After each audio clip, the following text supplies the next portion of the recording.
Un saludo tengan todos los que a esta hora nos acompañan. Nos reencontramos una vez más para seguir continuando el estudio de la asignatura Cultura Política.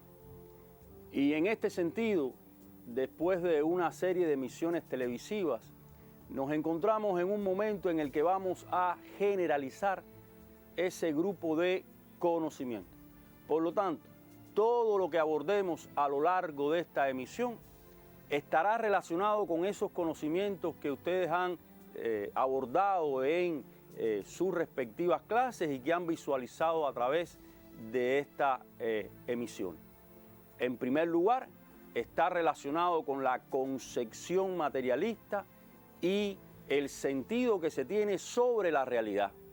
También sobre los modos de pensamiento o métodos de razonamiento relacionados con la dialéctica, relacionados con la metafísica, relacionados con la escolástica, y también a su vez está relacionado con ese ejercicio de razonamiento del empirismo, del humanismo.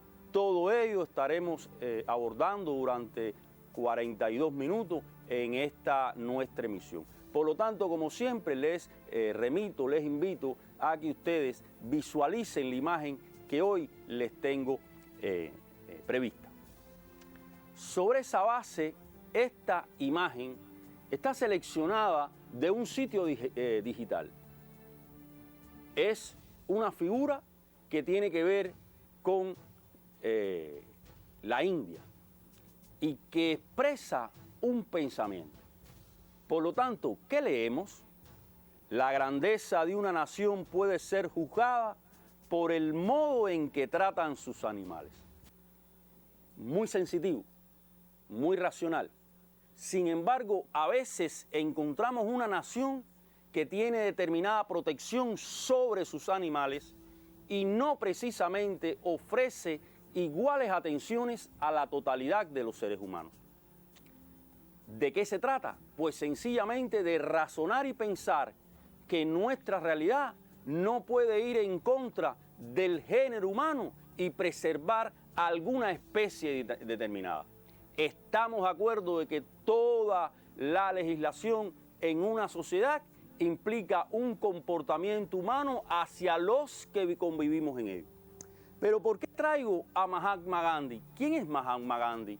Pues sencillamente un pensador, alguien que puede ser y de hecho ha sido utilizado por las grandes potencias, por el sistema de dominación, por el régimen del capital. Como ustedes pueden observar, Mahatma Gandhi es un político hindú que fue precursor y padre de la independencia de la India y que fue víctima del colonialismo inglés y que fue víctima de la violencia y de las exclusiones y de la dominación en ese país. Y de él se utilizan cifras y se utilizan citas que remiten precisamente a la negación de lo que él promovió. Dice Gandhi, la violencia es el miedo a los ideales de los demás. Pero, ¿por qué ubican esta cita sobre la base de regímenes que se han propuesto la emancipación del hombre?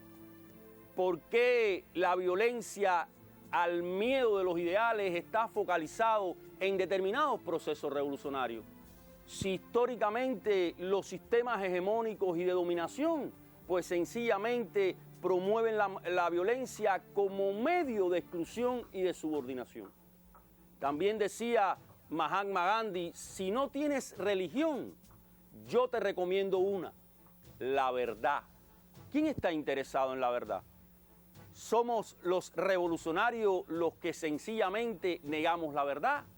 Si es que a decir de Lenin, reiterado por Antonio Gramsci, la verdad siempre es revolucionaria. Estos son elementos que sencillamente te permiten entender que la realidad que determina nuestra conciencia y expresa determinados comportamientos, pues sencillamente es decir, revela un determinado sistema de ideas y en correspondencia una manera de ser.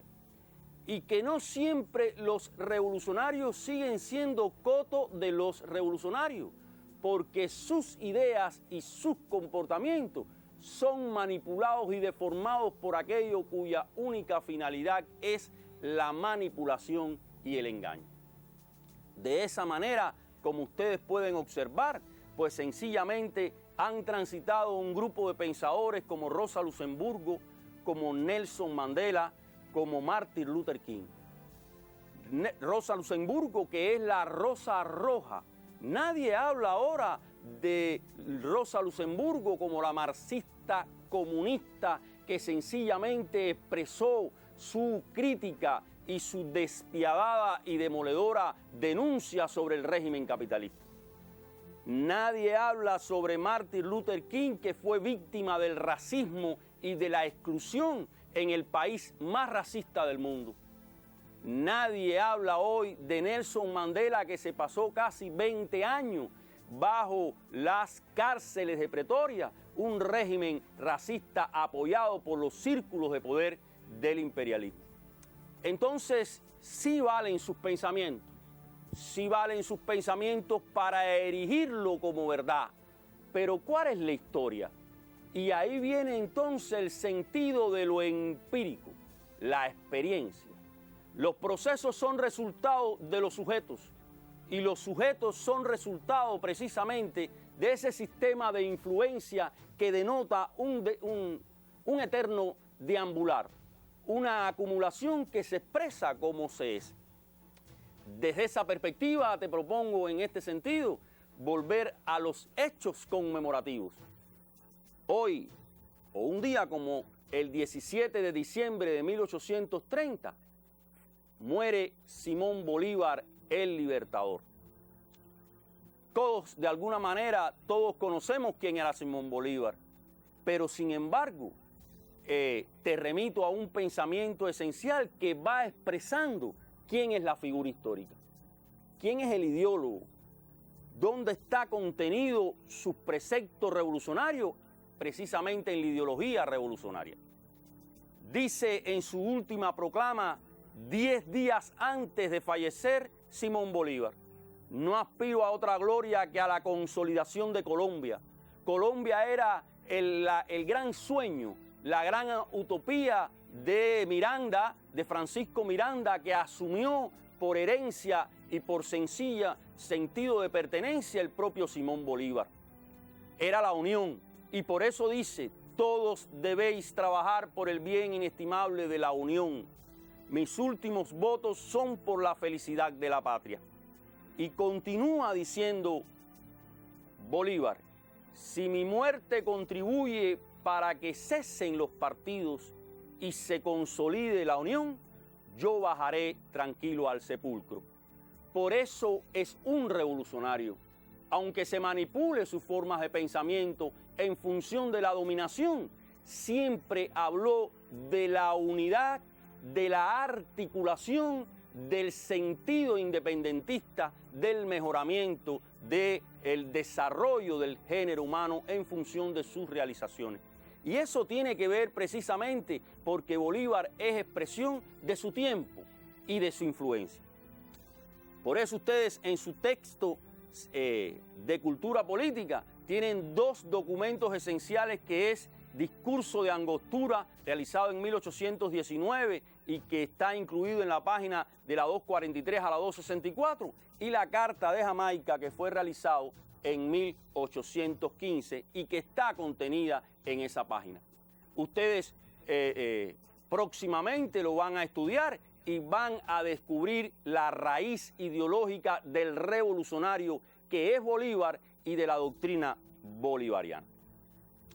Y como nosotros somos muy apegados a la tradición y nos cuesta trabajo romper una lógica estereotipada que sencillamente nos viene dado, pues sencillamente a veces nos negamos a reconocer la fotografía, la imagen de los estudios más recientes que hoy se han planteado sobre el rostro de Simón Bolívar. Es lógico. Las personas, cuando sentimos amor y afecto por alguien, pues sencillamente lo embellecemos. Tratamos de endiosarlo, tratamos de ponerlo bello, no a la manera en que fue y se expresó, sino a la manera en que nosotros consideramos deba de ser. Y así están reflejados en el arte los grandes fotógrafos, los grandes pintores, los grandes escultores que reflejaron un determinado Bolívar que no siempre se corresponde con el Bolívar que es. Por eso el conocimiento es eterno y es una búsqueda incesante de aproximarnos a la verdad, porque no hay verdad absoluta. Todo verdad es relativa y el largo historial del género humano es aproximarnos a ello. Por eso lastima cuando se utiliza una imagen o un pensamiento que diga: cuando la tiranía se hace ley, la rebelión es un derecho. Y es verdad que es un derecho, pero ¿por qué siempre la tiranía está asociada a los procesos revolucionarios? ¿Por qué creerse el cuento y la fábula de que son autoritarios los procesos revolucionarios? A Bolívar se le acusó de dictador porque sencillamente entendió su lugar en la consecución o en la realización del proyecto de la Gran Colombia. Y por esa razón, pues sencillamente se le acusó de dictador y a algunos le dijeron tirano. Alguien que había dicho semejantes elementos como el que te mostramos a continuación. Un soldado feliz no adquiere ningún derecho para mandar a la patria. No es árbitro de las leyes ni del gobierno. No es árbitro de las leyes ni del gobierno. Es defensor de su libertad. En ese discurso del 2 de enero de 1814, continúa diciendo, en el momento en que le había asignado o le habían asignado la condición del libertador, no fue un decreto firmado o un título nobiliario, fue la condición que le otorgaba a los revolucionarios, los emancipados, los explotados, los que sencillamente se sentían identificados con el líder en justo agradecimiento a su obra. Y decía: soy un simple ciudadano que prefiero siempre la libertad, la gloria y la dicha de mis ciudadanos a mi propio engrandecimiento. Ese es el Bolívar ético y el Bolívar que gestó la independencia de América. Pero Bolívar es resultado de su influencia. Bolívar es su tiempo y el grupo de influencias, porque la realidad determina la conciencia social. La realidad determina la manera en que usted piensa, se comporta y se expresa. Usted es resultado del lugar en la que vive y además usted es resultado del sistema de influencias familiares y educativas que recibe. Y por eso Bolívar decía en una carta a Simón Rodríguez, su maestro: oh mi maestro, oh mi amigo, oh mi Robinson, usted formó mi corazón para la libertad, para la justicia, para lo grande, para lo hermoso. ¿Y quién es Simón Rodríguez? El maestro de Simón Bolívar, que dijo en un momento determinado, y aquí hay un dilema humano: enseñen los niños a ser preguntones, preguntar siempre, para que pidiendo el porqué de lo que se les mande a hacer, se acostumbren a obedecer a la razón y no a la autoridad como los limitados, no a la costumbre como los estúpidos. De hombres insumisos, pues sencillamente tuvieron su formación hombres preguntones. De hombres preguntones nacen hombres insumisos. Y dice en sentido general el propio Simón Rodríguez: la América no debe ser o no debe imitar servilmente, sino ser original. Y ese es el dilema entre la imitación y la creación, entre el ser original en nuestras formas de expresarnos y en nuestras formas de razonar, que responde específicamente a la realidad en la que se vive. No somos imitación y copia, somos creación directa de la realidad y del tiempo en el que vivimos, de la influencia que recibimos de nuestros padres, de nuestros maestros, de nuestros compañeros, de nuestros amigos, de nuestros amores, de nuestras personas, de nuestra sociedad. Y Martí, ¿qué dice Martí sobre Bolívar? Con Bolívar, dice, se dio al mundo el hombre americano, expansivo pujante y suntuoso como nuestra naturaleza. Fíjense, con Bolívar se dio al mundo el hombre americano y termina en otro momento diciendo, se pelea cuando se dice la verdad. Por lo tanto, la verdad es un compromiso, la verdad es un sentido ético de corresponder con aquello que no es cierto. Pero ¿cómo se logra la verdad? La verdad se logra conociendo mi realidad, conociendo el sistema de influencia, sabiendo que nada es eterno, que todo se modifica, que la experiencia y el proceso sistémico influye sobre los hombres y sus procesos. Pero continúa diciendo Martí en 1883, respira en bronce aquel hombre solar, a quien no concibe la imaginación, sino cabalgando en carrera frenética, con la cabeza rayana en las nubes sobre el caballo de fuego, asido del rayo sembrando naciones.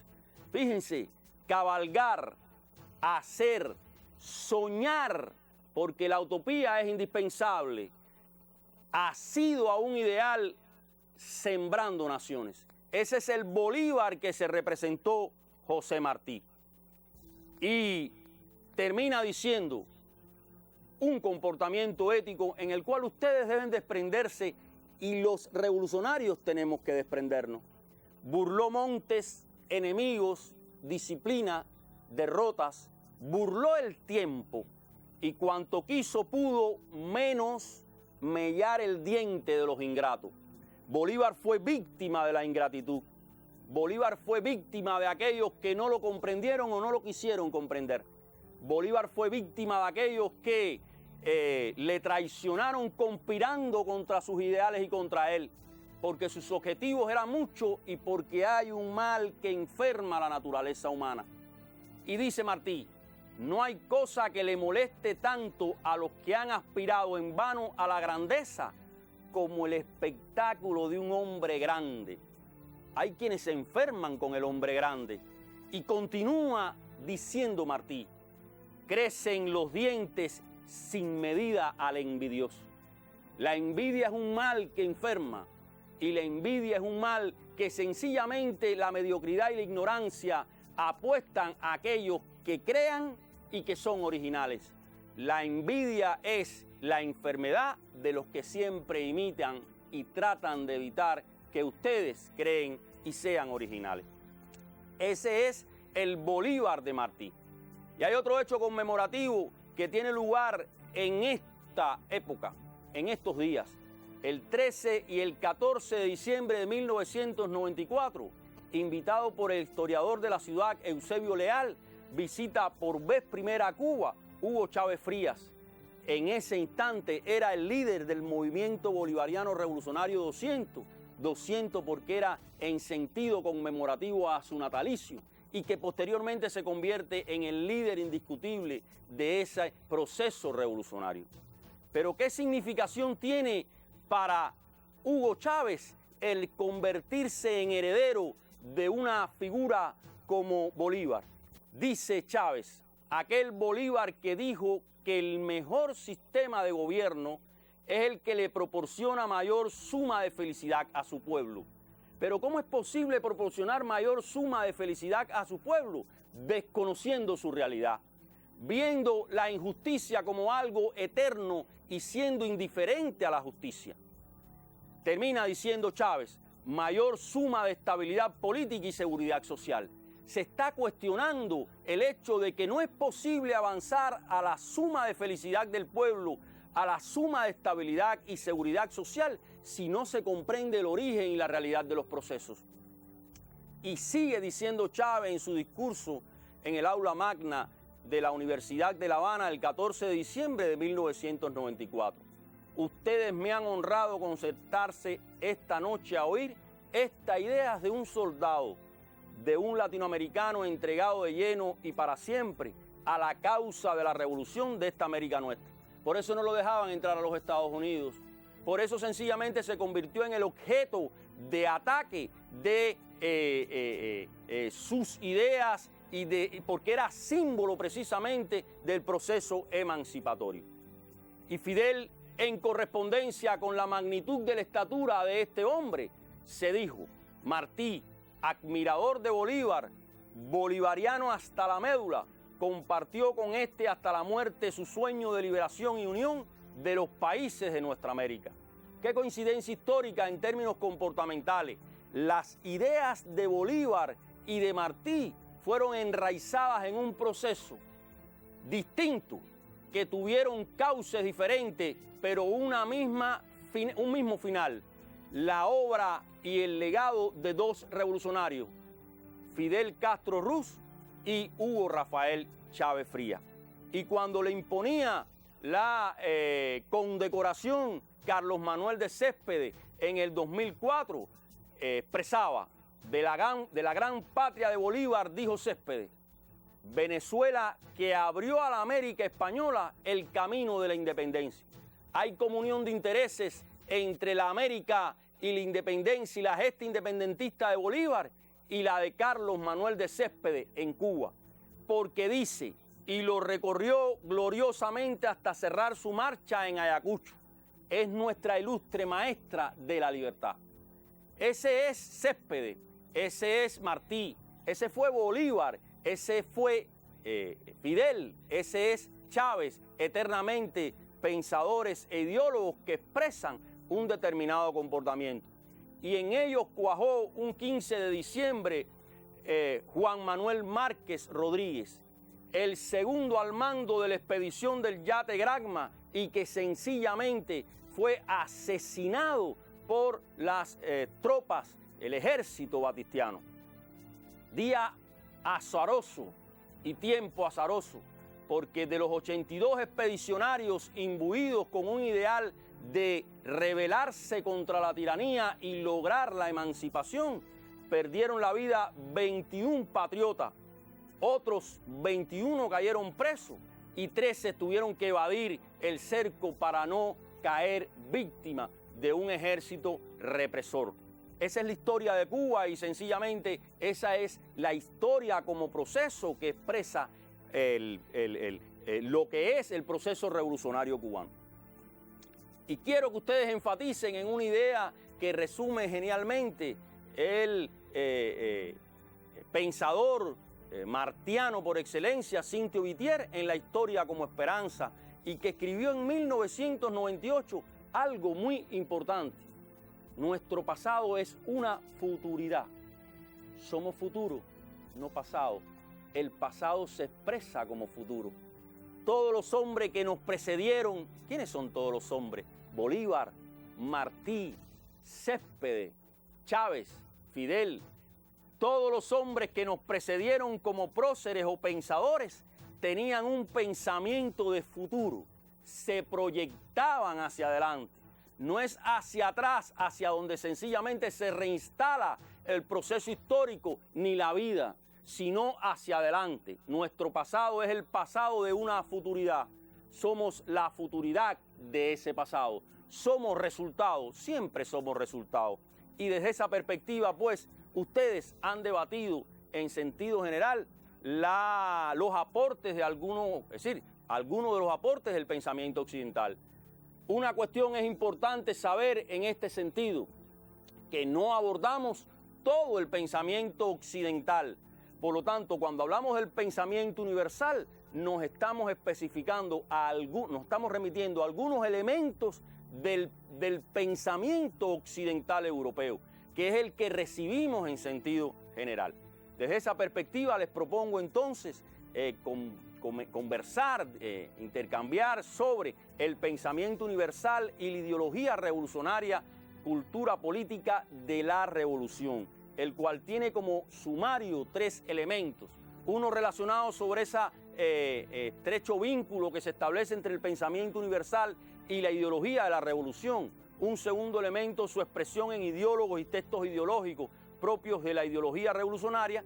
Y lo más importante, su concreción en el mundo, en las sociedades cubanas y en los actores sociales actuales.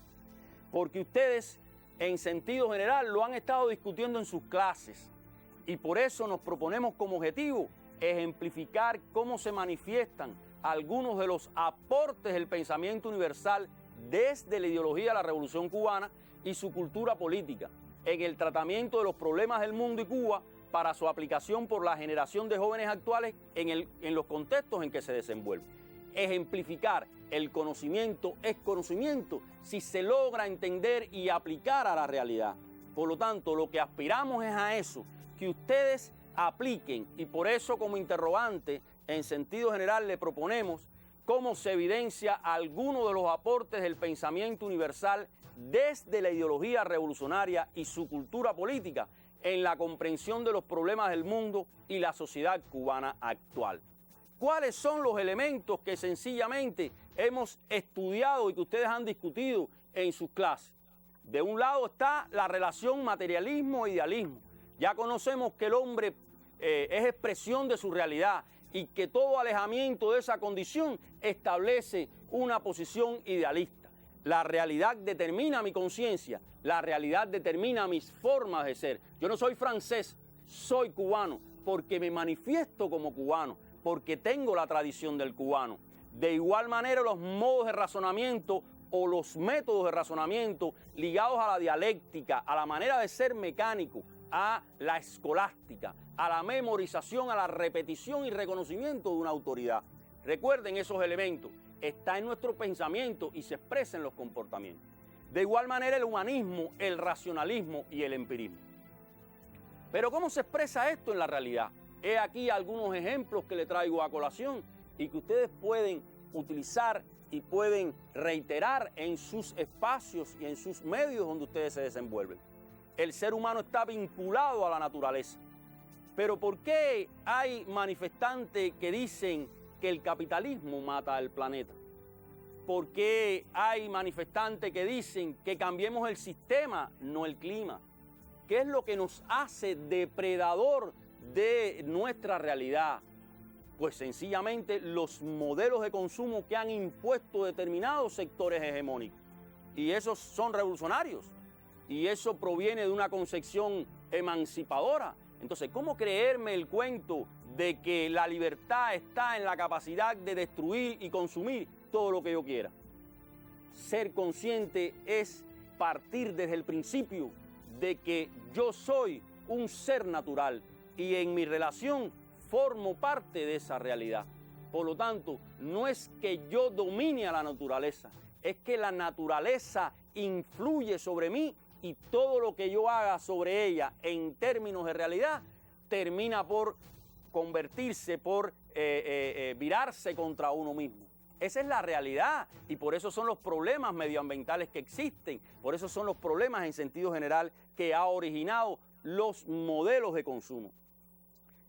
Por eso ahí está nuestro ego, que es un ego de consumidores y un ego de dominadores de la naturaleza.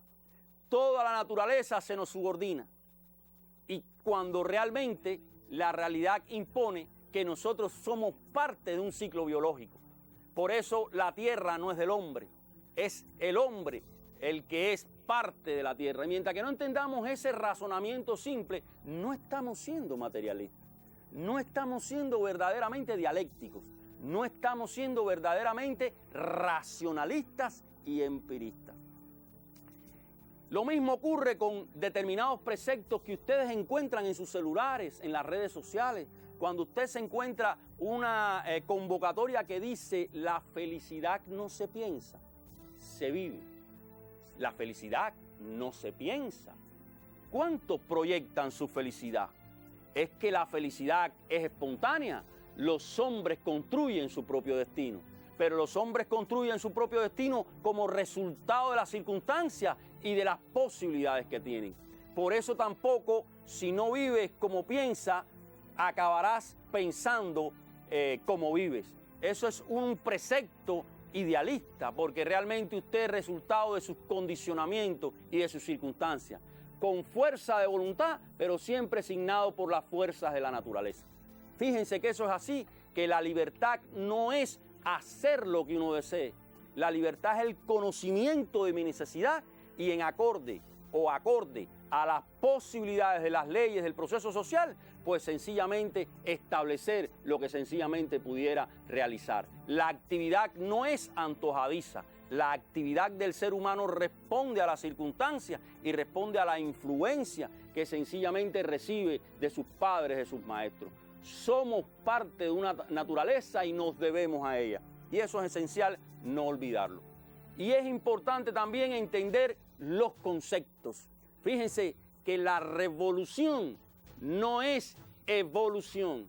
La evolución puede generar una revolución, pero la revolución no es una evolución. Y no se trata de sustituir una R por una E. Eso es una falacia deformadora de los grupos teóricos y los grupos ideológicos de poder que imponen una condicionante para descalificar la revolución. Cuando Charles Darwin descubrió su teoría que revolucionó el mundo, pues sencillamente la descubrió porque entendió la evolución, pero reconoció la revolución de ese proceso. Y la otra cuestión está en contraponer la revolución con la evolución tecnológica. La tecnología es una revolución en sí, y solo cuando evolucionemos desde el punto de vista tecnológico, pero también en nuestro comportamiento y en nuestro pensamiento, estaremos asumiendo la revolución tecnológica. Usted puede tener toda la tecnología, que si usted no aplica consecuentemente esa tecnología, usted sencillamente no ha logrado nada. A veces utilizamos la tecnología para el juego y nos alienamos. A veces utilizamos la tecnología sencillamente para buscar escapes sencillamente de estrés en la realidad, de circunstancias difíciles que no afrontamos y que sencillamente buscamos como escape la idea de un pensamiento más bien evasivo, más bien de reconocer y de evadir esa realidad que nos signa nuestra circunstancia. Y quisiera entonces, hablando de revoluciones, a los procesos que hoy existen en el mundo o que han existido. Revolución de terciopelo. Es una revolución, la revolución de terciopelo.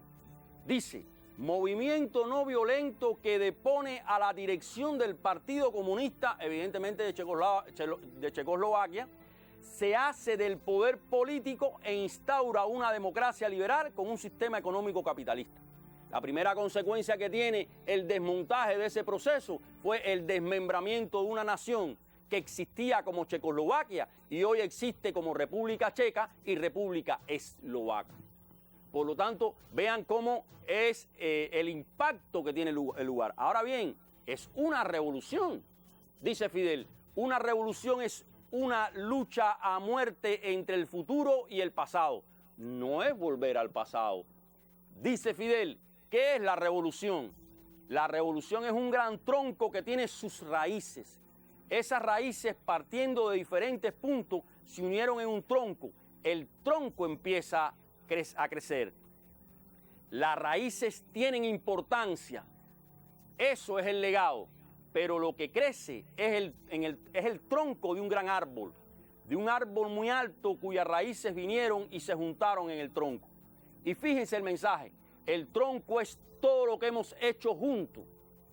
Ya, el tronco que crece es todo lo que nos falta por hacer.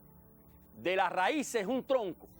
El crecimiento sencillamente es lo que nos falta. El tronco y su madurez, la robustez, la fortaleza de ese tronco es precisamente lo que hemos estado haciendo. Pero no se trata de desmembrarlo y de volver hacia atrás. Por eso, desde esa lógica está bien pensado la revolución de colores, que sencillamente es la expresión de desmontaje desde la deformación y la manipulación ideológica de los procesos revolucionarios. Y por eso ocurrió la revolución de las rosas en Georgia en el 2003, que pretendía sencillamente descalificar a su presidente y a su gobierno. O la revolución naranja en Ucrania, o la revolución de los tulipanes en Kirguistán. Y la revolución de los girasoles en Cuba.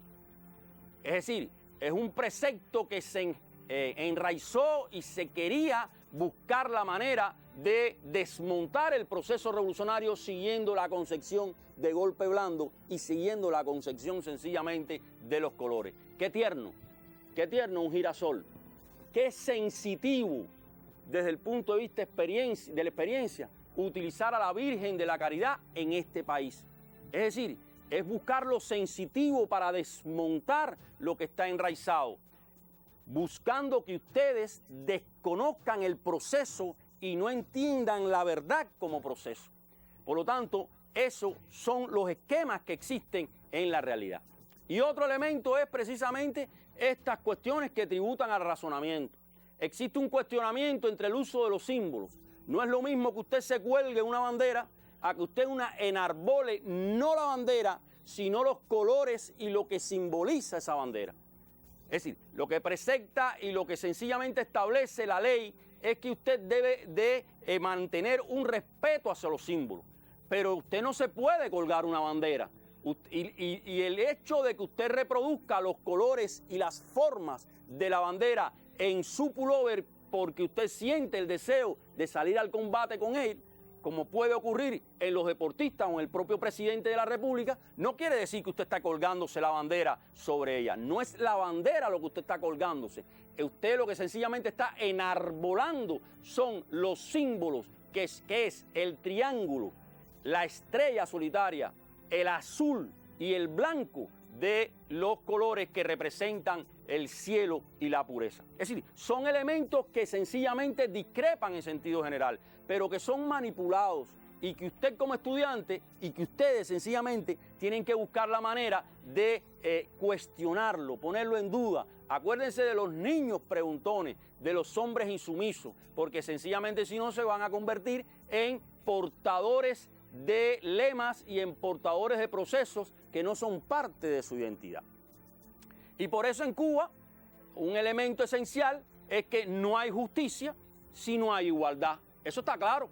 Nosotros no hemos logrado toda la igualdad del mundo, pero al menos hemos buscado y hemos logrado la justicia que lo avala nuestra atención a los niños, nuestra educación y nuestra salud. Es el orgullo que tenemos, amén de determinadas insuficiencias, que no somos todo lo democrático que pudiéramos ser. Bueno, eso también lo heredamos del pensamiento occidental, porque con los españoles vino el autoritarismo y las concepciones de ordeno y mando. Que tenemos una percepción hacia afuera, pues eso también vino del pensamiento occidental, que aplicó una concepción eurocéntrica y dice que el desarrollo se establece desde Europa hacia los países menos desarrollados. ¿Por qué tiene que ser esa lógica? Pensar a contracorriente. Los invito a pensar contra ese propio proceso y esa propia realidad que establece leyes, que ve como la restauración del capitalismo, como que no existe otra alternativa. ¿Cómo no existe otra alternativa? ¿Cómo el ser humano no puede erigirse sobre sus problemas y convertirse en un ser que se identifique con otros seres? Es importante tenerlo en cuenta. Desde esta perspectiva, ustedes comenzarán el estudio, pues precisamente en las próximas clases, sobre el origen y particularidades del pensamiento latinoamericano. Y van a comenzar y a profundizar en el pensamiento de Simón Bolívar, que es esencial, que sencillamente representa uno de los núcleos esenciales de la ideología de la Revolución Cubana. Por eso, a esos núcleos que aportó el pensamiento occidental, le vamos a incorporar la manera en que entendió el proceso histórico Simón Bolívar. Su manera de razonar, su manera de entender, su manera de sentir el golpe dado en la mejilla de otro hombre, en la medida de sentir su propia realidad y proyectar una nación, un conjunto de naciones con un destino y un proyecto determinado. Sencillamente termino por esta vez remitiéndolos a el presidente Miguel Díaz-Canel Bermúdez, cuando expresa: es preciso insistir en que los patrones de producción y consumo del capitalismo son irracionales e insostenibles. Son irracionales e insostenibles. Por lo tanto, todo sistema capitalista es irracional e insostenible. Y si enarbolamos en el día de mañana las banderas contrarrevolucionarias de una revolución de los girasoles, pues sencillamente estaremos buscando la restauración de una sociedad de consumo que es irracional e insostenible. Y termina diciendo Díaz-Canel, no sigamos comprometiendo la supervivencia humana, nos estamos muriendo, estamos matando la fuente que tenemos de desarrollo y de reproducción con irracionales egoísmos. Todos estamos amenazados. De esta manera concluimos esta emisión televisiva. Por lo tanto, les remito al estudio de muchas de estas bibliografías, los convido a que se cuiden y en la misma medida que ustedes se cuidan, nos cuidamos nosotros. Por lo tanto, nos vemos en la próxima emisión televisiva.